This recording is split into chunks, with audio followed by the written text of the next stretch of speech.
हूं आपके साथ पूर्वी राय और आप देख रहे हैं एमपी टुडे न्यूज।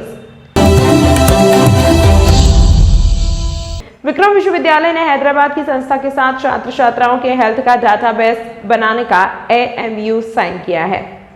हाल ही में भारत सरकार ने नागरिकों को डिजिटल बुनियादी ढांचे को एकीकृत करने, डिजिटल स्वास्थ्य सेवा को मजबूत करने के उद्देश्य से राष्ट्रीय डिजिटल स्वास्थ्य मिशन का शुभारंभ किया।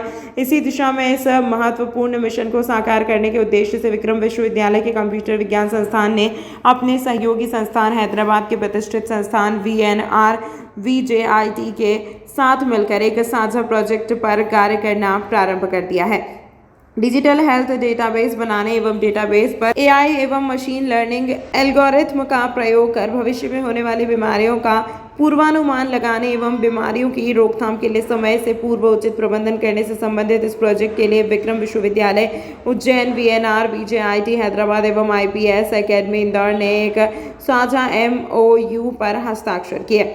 इस अवसर पर विक्रम विश्वविद्यालय के कुलपति प्रोफेसर अखिलेश कुमार पांडे, VNR-VJIT हैदराबाद के कंप्यूटर विज्ञान विभाग के अध्यक्ष प्रोफेसर के नागिनी, विक्रम विश्वविद्यालय के प्रौद्योगिकी विज्ञान संकाय के संकाय अध्यक्ष प्रोफेसर उमेश कुमार सिंह, VNR-VJIT हैदराबाद के प्रोफेसर एवं प्रोजेक्ट समन्वयक डॉक्टर दीपक सुखेजा, कंप्यूटर विज्ञान विभाग के निदेशक डॉक्टर कमल बुनकर, कुल सचिव डॉक्टर प्रज्वल खरे उपस्थित थे। आज नई एजुकेशन पॉलिसी में नैक और जितनी भी रैंकिंग है विश्वविद्यालयों को, वहाँ पर कोलैबोरेटिव रिसर्च की बहुत बड़ी एक ज़रूरत है जी। और वैसे भी जब तक कोलैबोरेटिव रिसर्च नहीं होगी तब तक आउटपुट निकलना मुश्किल होता है। उसी को ध्यान में रखते हैं कि विक्रम विश्वविद्यालय ने आज जो है VNR-VJIT हैदराबाद की एक बहुत बड़ी संस्था है जी, उससे एक कोलैबोरेटिव प्रोजेक्ट साइन किया है।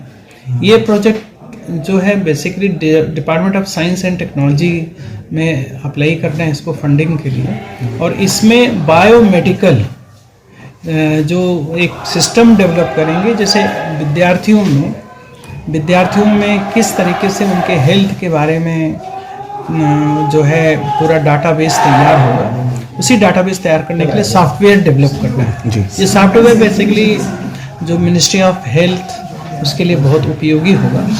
मैं चाहूँगा कि इसमें हमारे जो कोलैबोरेटर्स भी हैं वो भी हैं, वो इस पर कुछ विस्तृत जानकारी वो दे सकते हैं। Okay, thank you.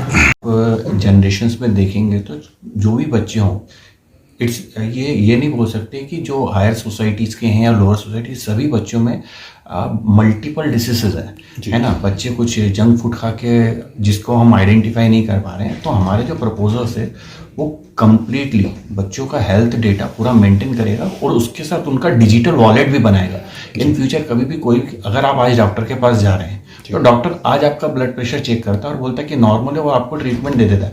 उसको आपके ब्लड प्रेशर की प्रीवियस हिस्ट्री नहीं मालूम, लेकिन ये जो डिजिटल वॉलेट बनेगा उसके अंदर हर पर्टिकुलर बच्चे का, अगर वो 6 बार उसने विजिट किया है हमारे प्रोजेक्ट्स के थ्रू, 10 बार विजिट किया है, जितनी बार उसने हमारे प्रोजेक्ट्स के थ्रू गया है, उसका पूरा उतने टाइम का BP, ऑक्सीजन लेवल, उसका WBC क्या है, उसके फ्लूइड लेवल क्या है, BCA कंपोजर्स के थ्रू जितना हमने डेटा लिया है, वो डॉक्टर के लिए एक एनालिसिस फॉर्म में, पास्ट फॉर्म में अवेलेबल रहेगा कि जैसे कि उनको जेनरिक नहीं दें, उनको उनके पास्ट हिस्ट्री मालूम है कि स्पेसिफिक दवाई दें। आज की तारीख में डॉक्टर नॉर्मली, बिकॉज आपका BP आज नॉर्मल है, शुगर आज नॉर्मल है, तो उसके हिसाब से ट्रीटमेंट दे देते हैं। लेकिन अगर आप बड़ी डेवलप्ड कंट्रीज में जाएंगे तो वहां पर वो पास्ट हिस्ट्रीज को देखते हुए ये सब ट्रीटमेंट करते हैं। तो हमारा बेसिक मोटो यही है कि हमारी जो जनरेशन है, जिसको पूरा वर्ल्ड वाइज देख रहा है, जिसको हम बोल सकते हैं कि आज पूरी दुनिया की नज़र हमारे देश पर इसलिए है क्योंकि हमारे पास कुछ डिविडेंड है, और वो डिविडेंड हमारी जनरेशन है।